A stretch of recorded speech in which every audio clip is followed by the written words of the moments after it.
Assalamualaikum warahmatullahi wabarakatuh. Kembali lagi bersama channelnya DMT, Dunia Militer Terkini. Di video kali ini kita akan membahas tentang update berita militer Indonesia.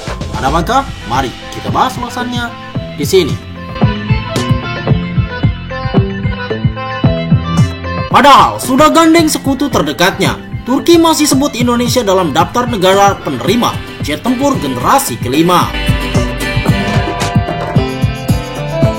Sejak didepak dari proyek jet tempur F-35, Turki mengembangkan jet tempur generasi kelima miliknya sendiri. Menurut laporan Asian Times, proyek tersebut dikenal dengan sebutan Kaan. Proyek ambisius ini merupakan upaya Turki untuk memperkuat industri pertahanan dalam negerinya untuk mengurangi ketergantungan pada teknologi asing. Tujuan Kaan adalah untuk menggantikan armada F-16 Turki yang sudah tua dan menjadi tulang punggung kekuatan udara negara tersebut. Sebagai jet tempur generasi kelima, Kaan diharapkan memiliki kemampuan siluman avionik canggih dan kemampuan manuver yang superior. Proyek ini dipimpin oleh Turkish Aerospace Industry (TAI) dengan kolaborasi dari berbagai perusahaan teknologi Turki dan internasional. Kaan telah melakukan penerbangan perdananya pada Maret 2023, menandai tonggak penting dalam pengembangannya. Menurut keterangan yenisapak.com, Turki tidak sendirian dalam mengembangkan jet tempur ini. Beberapa negara terdekatnya seperti Pakistan dan Azerbaijan setuju untuk ikut mengembangkan jet tempur generasi kelima. Menurut sebuah artikel di surat kabar tersebut, sementara Turki dengan cepat melanjutkan pekerjaan pengembangannya Kaan yang juga dikenal dengan pesawat tempur nasional MMU. Sebagai bagian dari upaya ini, Ankara sedang menjajaki kerjasama dengan sekutunya Azerbaijan dan Pakistan. Dalam artikel tersebut, Presiden Industri Pertahanan Ismail Demir mengatakan, "Kami lebih memilih MMU menjadi proyek multinasional seperti F-35. Itu sebabnya kami merekomendasikan pesawat kami ke negara sahabat dan sekutu." Selain itu, Turki menyebut ada 4-5 negara seperti Azerbaijan, Pakistan, Qatar, Malaysia, dan Indonesia menunjukkan minatnya. Merujuk pada pernyataan tersebut, ketiga negara disebutkan memiliki kerjasama yang erat. Berita tersebut menyatakan bahwa Turki yang dikecualikan dari program F-35 karena pembelian sistem pertahanan udara S-400 Rusia mempercepat pengerjaan jet tempur generasi kelima domestiknya yang ambisius. Berita tersebut memuat pernyataan berikut tentang program pesawat tempur nasional. Kaan dikembangkan oleh industri dirgantara Turki. Pesawat ini direncanakan menjadi pesawat tempur multiperan berkursi tunggal, bermesin ganda, dan dapat digunakan dalam segala kondisi cuaca. TAI dan BAE System menandatangani perjanjian strategis senilai 100 juta pound sterling pada Januari 2017 untuk berkolaborasi dalam proyek pesawat tempur siluman. Sebagai bagian dari kontrak ini, BAE System akan menyediakan layanan konsultasi teknik dan dukungan terkait proyek. Wakil Sekretaris Industri Pertahanan SSM Kementerian Pertahanan Nasional menandatangani perjanjian untuk desain dan pengembangan pesawat perang dalam negeri pada Agustus 2016. Pada Mei 2020, perusahaan Turki Havelsan dan TAI memutuskan untuk bekerja sama dalam pengembangan perangkat lunak dan pelatihan terintegrasi untuk inisiatif pesawat tempur nasional TFX. Badan pesawat siluman jet tempur generasi kelima ini akan terdiri dari komposit karbon unggul. Desain aerodinamis pesawat akan semakin meningkatkan kemampuan kecepatan tingginya.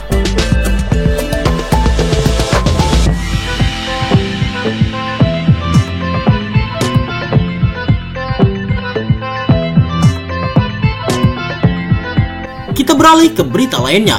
Pabrikan dirgantara Turki janjikan transfer ilmu senjata rudal hingga radar ke Indonesia.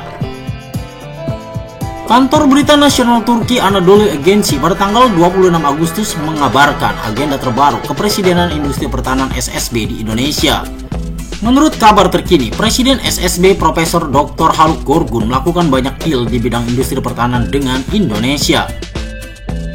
Perusahaan pertahanan Turki seperti Aselsan dan Roketsan menandatangani perjanjian strategis untuk transfer industri pertahanan dengan Indonesia di bawah SSB di Jakarta pada hari Senin tanggal 26 Agustus, jelas Anadolu Agency. Terdapat banyak unsur dalam lingkup perjanjian itu. Aselsan akan mentransfer ilmu Stabilized Aid-Based Remote Weapon Platform (SARF) buatannya serta radar pencarian 4 dimensi CENX. Sementara, Roketsan akan mentransfer peluncur rudal portable Sunggur, rudal jelajah Cakir, dan rudal pintar HAML. Selain itu, Turki juga janjikan transfer drone, modernisasi tank, dan pemeliharaan sistem rudal. Begitu banyak tawaran Turki kepada Indonesia, mengingatkan pada ucapan Menhan Ankara Yasir Güler. Media Turki Son Dakika pada tanggal 17 Agustus mengabarkan bahwa Menhan Güler mengunjungi KBRI di Ankara pada momen Hari Kemerdekaan Indonesia. Pada kesempatan itu, Güler menekankan bahwa Indonesia memiliki tempat khusus bagi Turki. Indonesia adalah sahabat serta mitra penting bagi Ankara di Asia Tenggara. Indonesia adalah mitra strategis terbesar Turki di Asia Tenggara, ucapnya. Tak heran karena Indonesia dan Turki telah menjalin hubungan persaudaraan selama berabad-abad menurut penjelasan Yasir Güler. Melihat baiknya hubungan kedua negara, Menhan Turki ingin terus memperkuat kerjasama dengan khususnya di bidang pertahanan. Kami juga memperkuat kerjasama dengan Indonesia di bidang industri militer dan pertahanan, pungkasnya. Apabila juga mengingat, sudah banyak perjanjian di bidang pertahanan antara kedua negara, seperti pengadaan drone, Anka, dan Bayraktar TB2. Ada dua, yaitu Anka dan Bayraktar, ucap sumber dari Kemhan Republik Indonesia pada tanggal 10 Januari 2023. Rumor pengadaan Anka sudah muncul sejak Agustus 2023 lalu, di mana Kemhan Republik Indonesia sepakat untuk datangkan 12 unit drone tersebut dengan nilai sekitar 300 juta dolar Amerika Serikat. Indonesia telah memborong serangkaian drone buatan perusahaan Turki TAI. Di dalam laporannya, Indonesia akan membeli 12 unit drone Anka Beber Aerosena Tanks pada tanggal 3 Agustus 2023 lalu. Selanjutnya, pada 1 Agustus lalu, Kepala Staf Angkatan Udara KSAU Marsikal TNI Muhammad Tony Harjono umumkan pembelian drone Bayraktar TB2. Drone Bayraktar TB2, produksi Bayraktar Turki, akan memperkuat lini pertahanan TNI Angkatan Udara, ucapnya dikutip dari Antara. Keputusan KSAU memilih Bayraktar TB2 setelah dirinya telah melakukan kunjungan ke pabrikan drone tersebut pada bulan Juni lalu. KSAU yakin bahwa drone asal Turki itu memiliki kualitas yang baik dan sangat tepat untuk digunakan dalam operasi pengawasan dan pengintaian. Namun KSAU tidak menjelaskan lebih banyak berapa unit yang dibeli maupun jadwal kedatangannya. Dari kedua program pengadaan drone itu, Indonesia dilibatkan dalam pengembangannya melalui program transfer teknologi.